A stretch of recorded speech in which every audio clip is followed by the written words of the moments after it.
La cuestión de Malvinas no es algo simple para el pueblo argentino, cientos de años de una injusta ocupación británica y numerosos conflictos armados y diplomáticos inundan a las islas.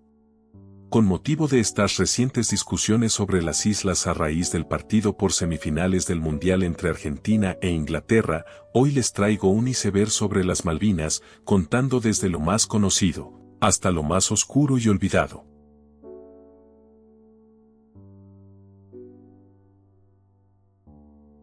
Aunque parezca increíble, Malvinas cuenta con su selección de fútbol, fundada a principios de los años 90.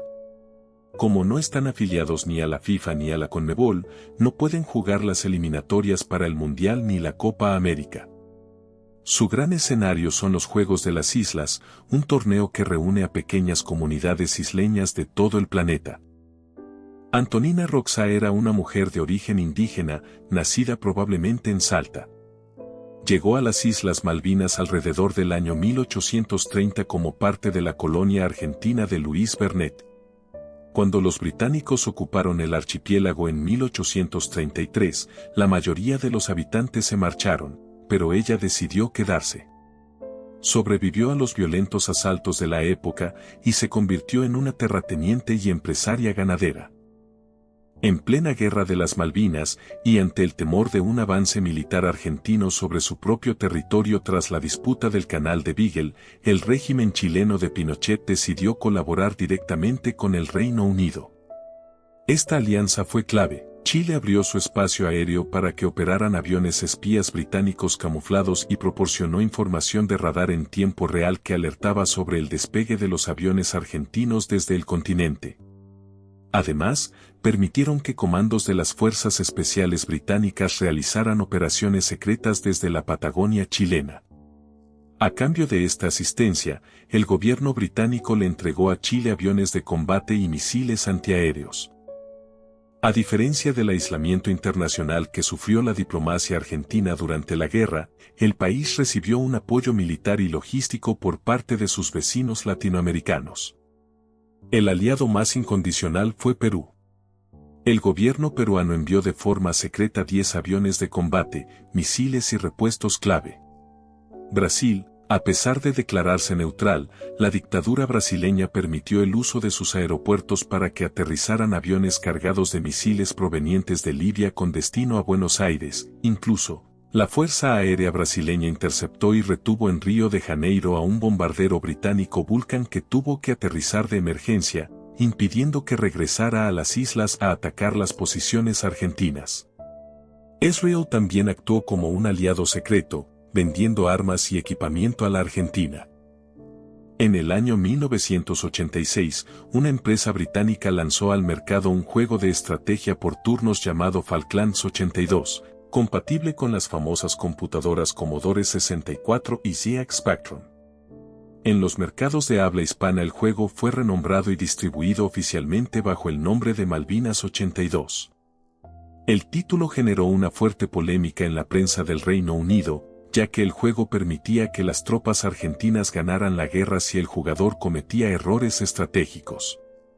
Los diarios británicos de la época calificaron al videojuego como una falta de respeto y de muy mal gusto, convirtiéndolo en uno de los primeros juegos censurados de la industria. El partido entre Argentina e Inglaterra en el Mundial de México 1986 fue mucho más que un partido de fútbol. Para el plantel argentino y para todo un país, el choque tenía un aire innegable de revancha y justicia poética por lo ocurrido 4 años antes en las islas. En ese contexto de altísima tensión el mito de Maradona llegó a su máximo esplendor. Su primer gol, bautizado como la mano de Dios, donde saltó y golpeó la pelota con el puño sobre el arquero Peter Shilton, fue visto en Argentina como una picardía necesaria, un acto de justicia criolla frente a una potencia histórica. Minutos después, Maradona inmortalizaría el gol del siglo, dejando a media Inglaterra en el camino. Al terminar el partido, el propio Diego reconoció en sus memorias que, aunque decían que el fútbol no tenía nada que ver con la guerra, sabían perfectamente que allí habían muerto muchos chicos argentinos, y que ganarles de esa manera fue como recuperar un pedazo de dignidad herida.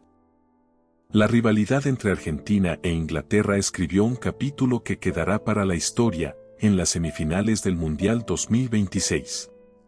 Tras una épica remontada con goles de Enzo Fernández y Lautaro Martínez, la selección argentina ganó 2-1 al conjunto inglés y selló su pase a la gran final.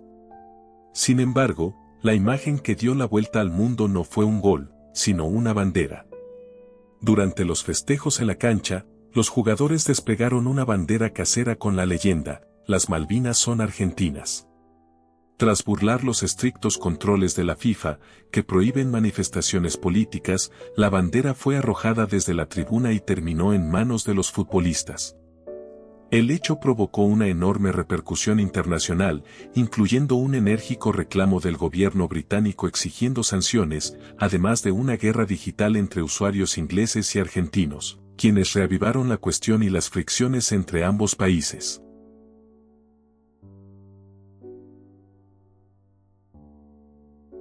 Entre el 8 y el 9 de mayo de 1982, la televisión pública argentina transmitió un evento histórico, las 24 horas de las Malvinas.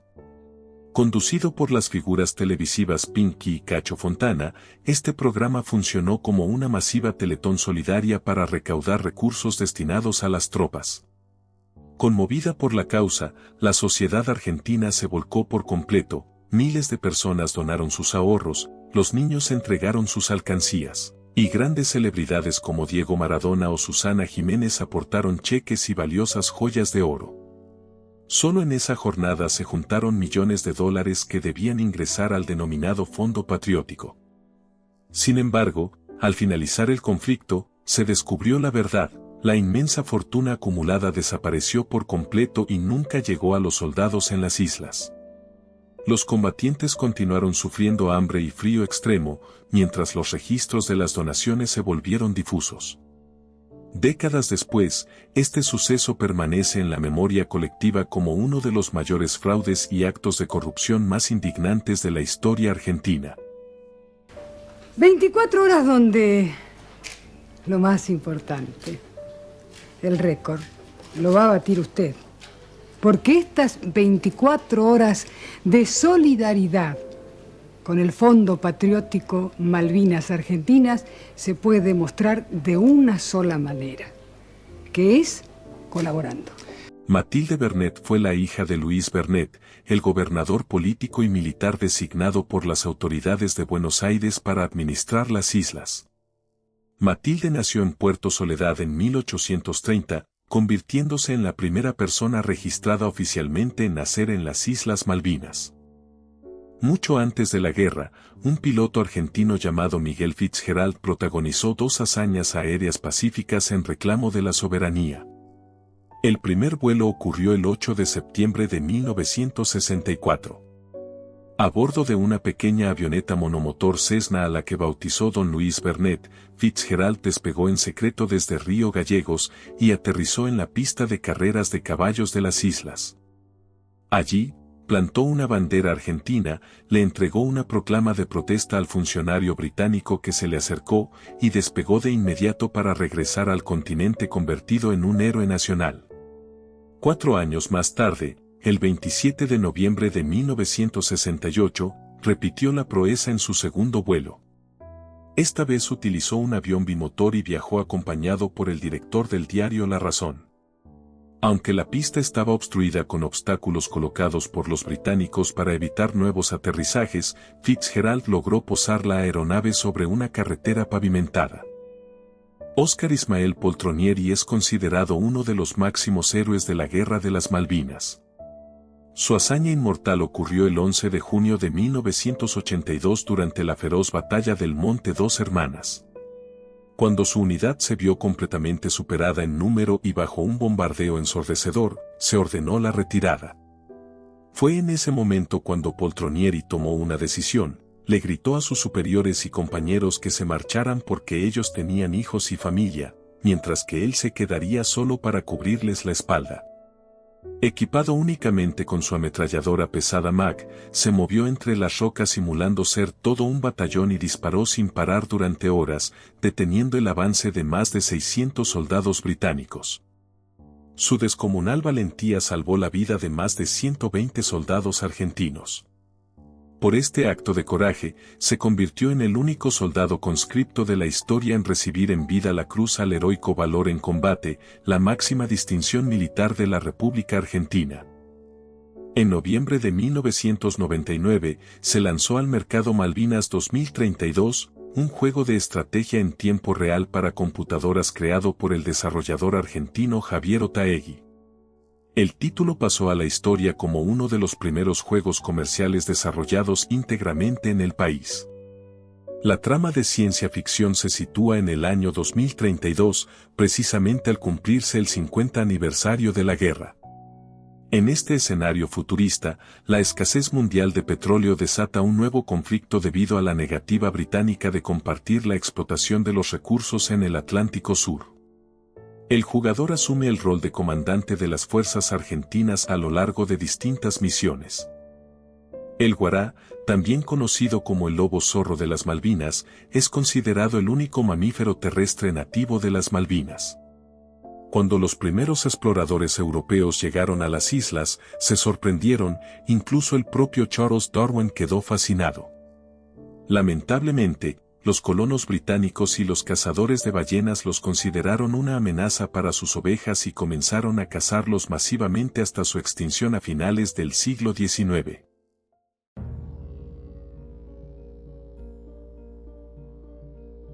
El 26 de agosto de 1833, apenas unos meses después de la ocupación militar británica, un peón de campo entrerriano de 27 años llamado Antonio Rivero lideró un levantamiento armado en Puerto Soledad junto a otros 7 gauchos e indígenas. Hartos de los abusos, la explotación laboral de los nuevos capataces extranjeros y la prohibición de usar la moneda argentina, el grupo decidió actuar por la fuerza. Armados únicamente con facones, boleadoras y viejos mosquetes, asaltaron la comandancia principal y ejecutaron a las 5 autoridades coloniales instaladas por los británicos. Durante los siguientes 5 meses, los gauchos mantuvieron el control absoluto de las islas y volvieron a izar la bandera argentina en el territorio. Sin embargo, en enero de 1834, una fragata de guerra británica llegó para aplastar la sublevación. Rivero y sus hombres fueron capturados y enviados encadenados a Londres para ser juzgados. La justicia inglesa se declaró incompetente debido a que las islas aún no figuraban formalmente bajo las leyes de la corona británica, por lo que terminaron devolviendo a Rivero al continente americano.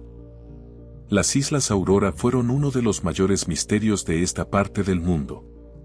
Descubiertas originalmente en el año 1772 por el navío español Aurora, estas formaciones ganaron rápidamente fama mundial como Islas Fantasma. Durante más de un siglo, decenas de navegantes reportaron haberlas visto en sus mapas, pero cuando otras expediciones viajaban a buscarlas, el archipiélago parecía desaparecer por completo entre la densa niebla, los temporales y los cielos flotantes, inspirando relatos de escritores como Edgar Allan Poe y Julio Verne.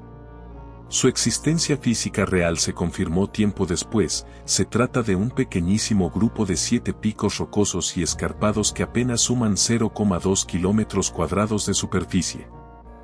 En el año 1846, un comerciante inglés radicado en Montevideo llamado Samuel Lafone fundó Valle Esperanza, conocido en inglés como Hope Place.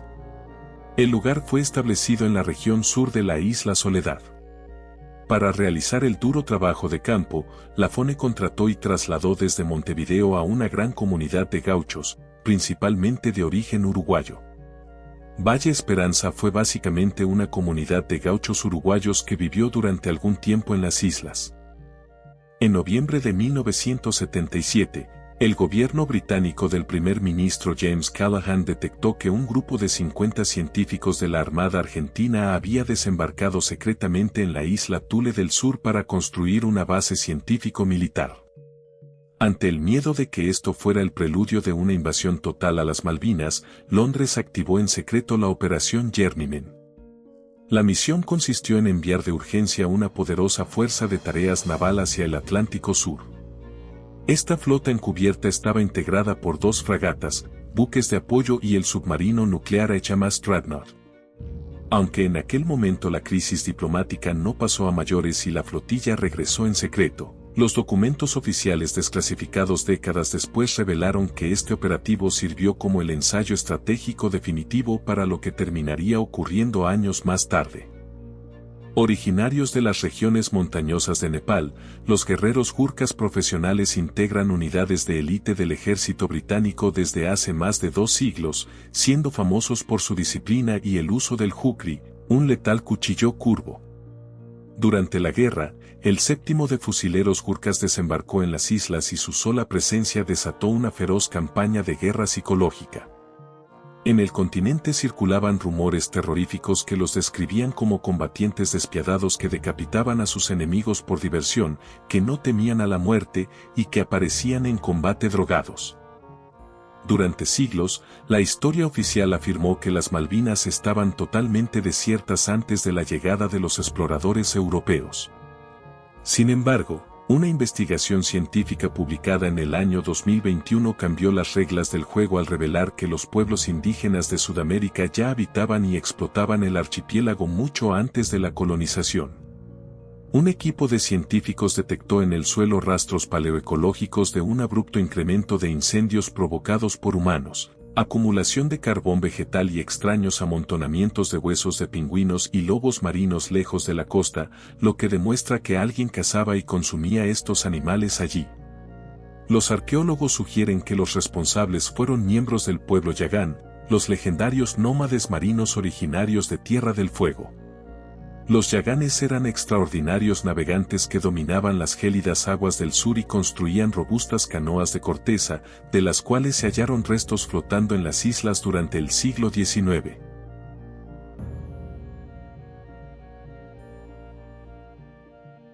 Uno de los secretos mejor guardados y más polémicos de la guerra fue el uso de bombas de napalm por parte de las Fuerzas Armadas Argentinas, aquel combustible letal usado por Estados Unidos en la Guerra de Vietnam.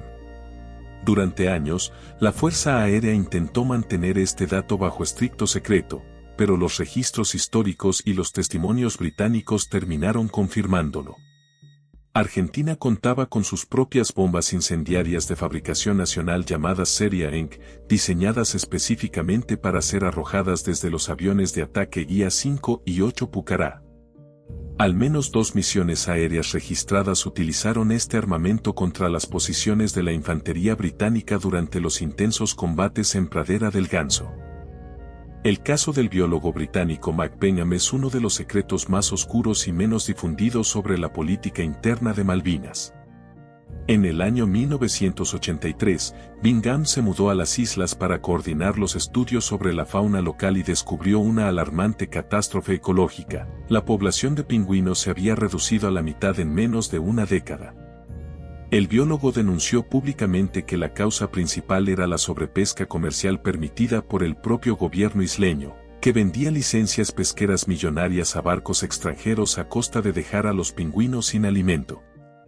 La respuesta de las autoridades locales y la prensa británica fue una feroz y sistemática campaña de persecución y censura. Le prohibieron continuar con sus investigaciones, lo despidieron de su empleo y armaron causas falsas en su contra para presentarlo ante la opinión pública como un ecologista demente. Bingham resistió el acoso durante años y llevó su reclamo ante la Corte Suprema Británica. Finalmente, en el año 2003, la justicia le dio la razón, obligando al gobierno isleño a pagarle una indemnización histórica. Durante todos esos años el biólogo se había resguardado en la Argentina, residiendo en el país y siendo un ciudadano hasta el día de su muerte, ocurrida en Mar del Plata. El 10 de junio de 1770 se produjo el histórico combate de Puerto Egmont. 5 años antes, una expedición británica había desembarcado secretamente en el norte del archipiélago para levantar un fortín ilegal. Al enterarse de la intrusión, las autoridades de la corona española enviaron desde el continente una escuadra militar comandada por el militar Juan Ignacio de Madariaga. La Fuerza Naval Española sumaba más de 1.500 soldados distribuidos en 4 fragatas con un formidable poder de artillería. Al ver semejante superioridad numérica, la pequeña guarnición británica realizó un par de disparos simbólicos conocidos como el Cañonazo del Honor, antes de capitular pacíficamente. Los ingleses fueron obligados a abandonar las islas a bordo de su buque de guerra. El suceso casi desata una guerra mundial entre las potencias de la época, pero finalmente sentó un precedente clave sobre los derechos soberanos del territorio. Aunque la propaganda de la época intentó mostrar que el Reino Unido recuperó las islas combatiendo en soledad, la realidad demuestra todo lo contrario. La victoria británica dependió críticamente de una asistencia secreta proporcionada por el gobierno de Estados Unidos.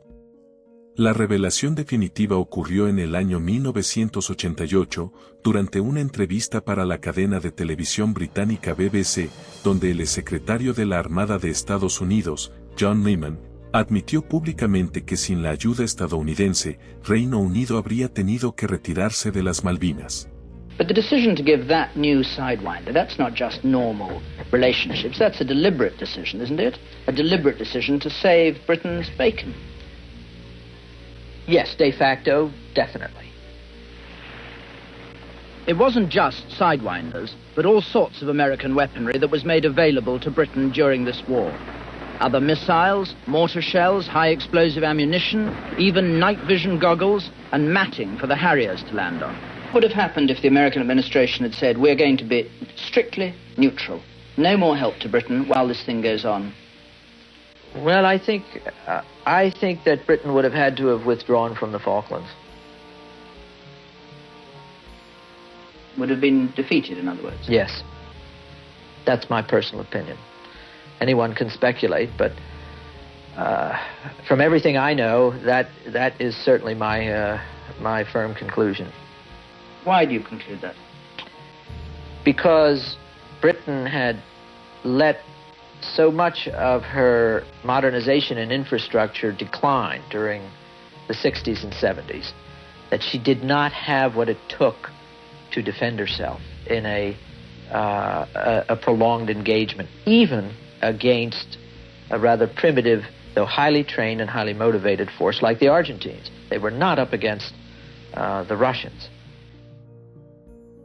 La ocupación británica de las islas en el año 1833 es considerada por el derecho internacional como una usurpación ilegal y violenta, pero pocos saben que el golpe de gracia definitivo lo dio en realidad el gobierno de Estados Unidos.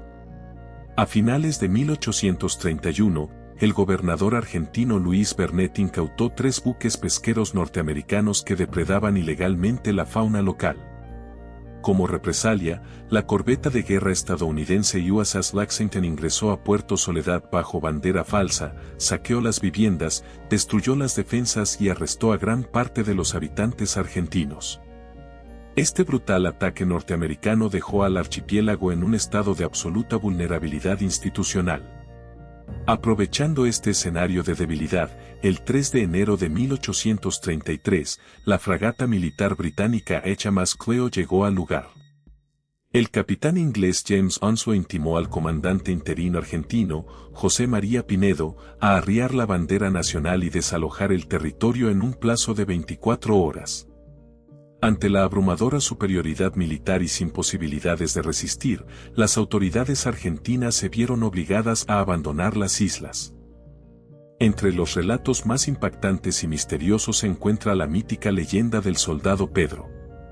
Lo curioso de este mito es que no nació de los informes militares argentinos, sino de las propias crónicas de guerra de las Fuerzas Armadas británicas. Según relatan los diarios del 2º Batallón de Guardias Escoceses, la noche del 13 de junio de 1982, durante el sangriento asalto final en el monte Tumbledown, una sección argentina se vio acorralada y se vio obligada a rendirse levantando la bandera blanca. Sin embargo, un único soldado conscripto se negó a entregar su arma. Los británicos relatan que este joven combatió en absoluta soledad contra todo un batallón, moviéndose entre las rocas nevadas y disparando hasta su último aliento para cubrir a sus compañeros. Impresionados por su descomunal valentía, los oficiales enemigos comenzaron a llamarlo con el nombre clave de Pedro. Su cuerpo fue hallado tiempo después y enterrado en el cementerio de Darwin bajo la placa de soldado argentino solo conocido por Dios.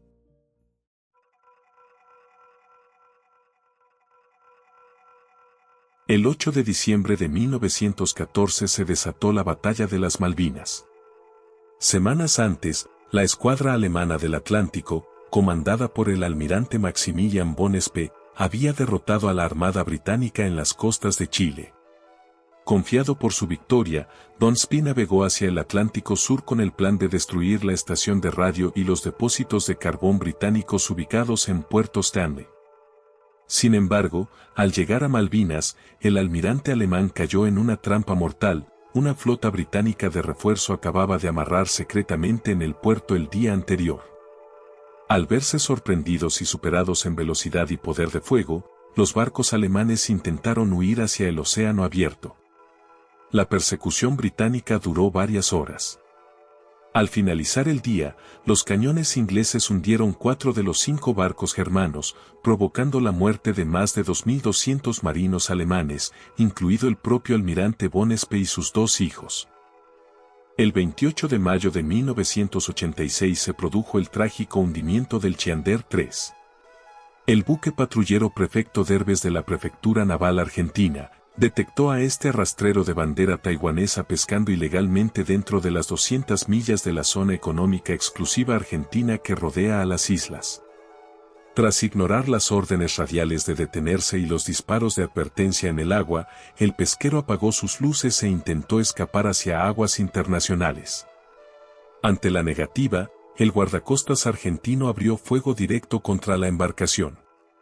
El ataque provocó un violento incendio a bordo que dejó al barco fuera de control, provocando la muerte de 2 marineros taiwaneses y dejando varios heridos. Tras evacuar de urgencia a los sobrevivientes, el navío terminó hundiéndose por completo al norte de las islas. El hecho generó una fuerte crisis diplomática internacional y fue utilizado por el gobierno británico como argumento para expandir su zona de exclusión pesquera militar alrededor de las Malvinas. Uno de los debates entre los historiadores militares es la teoría de que la dictadura argentina ordenó la invasión en el momento equivocado y que, de haber esperado tan solo unos meses, el resultado habría sido una victoria argentina definitiva. A principios de 1982, el gobierno británico de la primer ministro Margaret Thatcher atravesaba una severa crisis económica y ya había aprobado un drástico plan de recortes presupuestarios para desmantelar gran parte de su flota militar. Si la Junta Militar Argentina hubiera postergado el desembarco para finales de ese año, el Reino Unido ya no habría contado con 2 portaaviones clave, los cuales estaban programados para ser vendidos a la India y desguazados. Además, la Armada Argentina habría tenido el tiempo necesario para recibir la totalidad de los modernos cazas franceses Super Étendard y los misiles antibuque Exocet, de los cuales solo disponían de 5 unidades operativas al momento del conflicto. Al precipitar el ataque en abril para desviar la atención de las masivas protestas sociales en Buenos Aires, la dictadura obligó a una flota británica aún intacta a salir al combate, arruinando la que pudo haber sido una victoria estratégica perfecta por puro desgaste logístico del enemigo.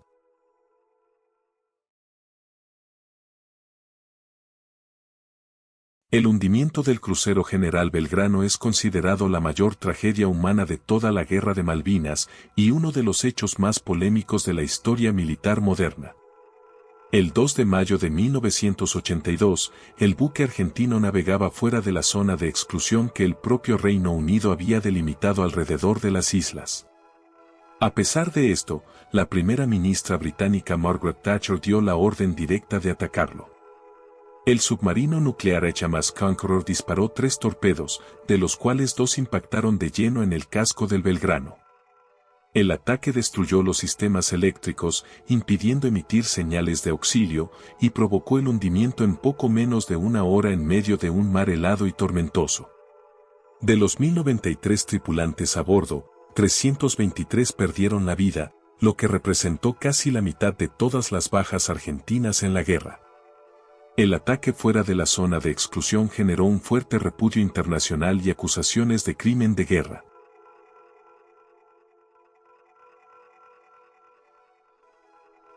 Bajo el estricto control de la dictadura, los medios de comunicación masivos transmitían diariamente un relato triunfalista totalmente distanciado de los hechos reales. Portadas de revistas icónicas con títulos como Estamos ganando o imágenes de soldados sonrientes inundaban los kioscos del país, mientras los boletines oficiales informaban sobre supuestas bajas masivas y el hundimiento de portaaviones británicos que jamás habían ocurrido. El aparato de propaganda militar utilizó el patriotismo de la población para sostener el apoyo al régimen, ocultando de forma deliberada que las tropas argentinas padecían hambre, frío y una insostenible inferioridad logística frente al enemigo. Tras la derrota en las islas, los soldados argentinos regresaron al continente envueltos en un manto de ocultamiento y silencio ordenado por la propia dictadura en retirada. Este proceso, conocido históricamente como la desmalvinización, marcó el inicio de una dolorosa posguerra donde los excombatientes sufrieron décadas de abandono estatal e indiferencia social. Al regresar a sus hogares, los veteranos fueron ignorados por los sucesivos gobiernos democráticos, enfrentando enormes dificultades para conseguir empleo y la falta de un sistema de salud psicológica adecuado para tratar las secuelas del conflicto. Durante casi una década, carecieron de pensiones dignas y coberturas médicas básicas, lo que empujó a cientos de ellos a la pobreza extrema y la marginalidad. Recién tras años de movilizaciones y reclamos en las calles, las agrupaciones de excombatientes lograron el reconocimiento de sus derechos y pensiones honoríficas.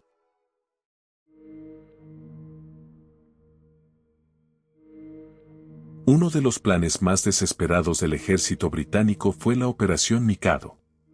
El objetivo principal era destruir en el continente los aviones Super Étendard y los letales misiles Exocet que la Armada Argentina operaba desde la base naval Almirante Sar en Trelew. La misión planificada era suicida, pretendían aterrizar de noche 2 aviones de transporte Hércules directamente en la pista argentina, desembarcar 50 comandos para volar los hangares y asesinar a los pilotos argentinos, para luego huir hacia Chile.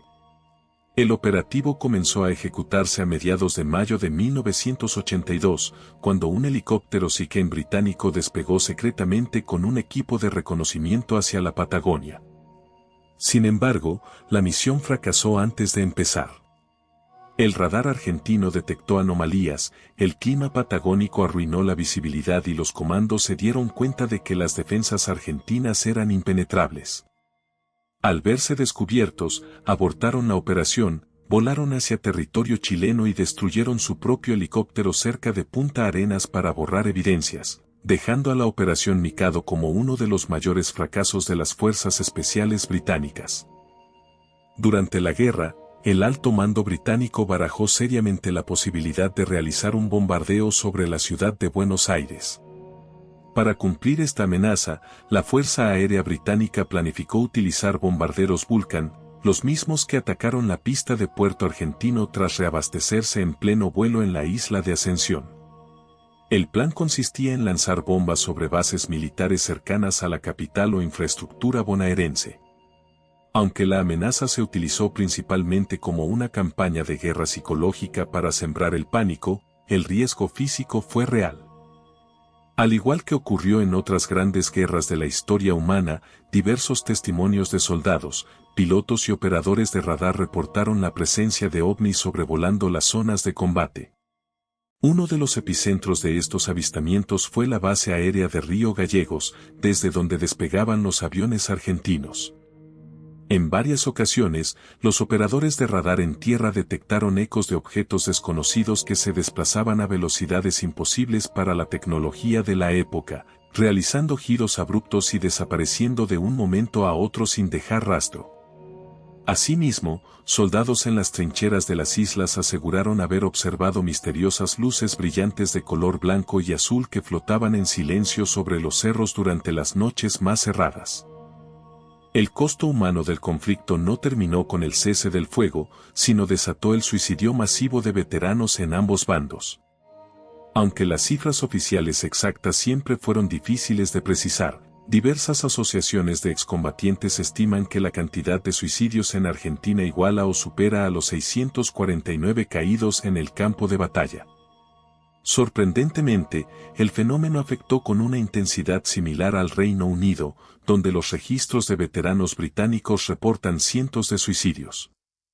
Los combatientes de ambos ejércitos regresaron a sus hogares cargando con severos cuadros de estrés postraumático, pesadillas crónicas y la culpa del sobreviviente, agravados por la falta de un sistema de contención psicológica adecuado por parte de sus gobiernos.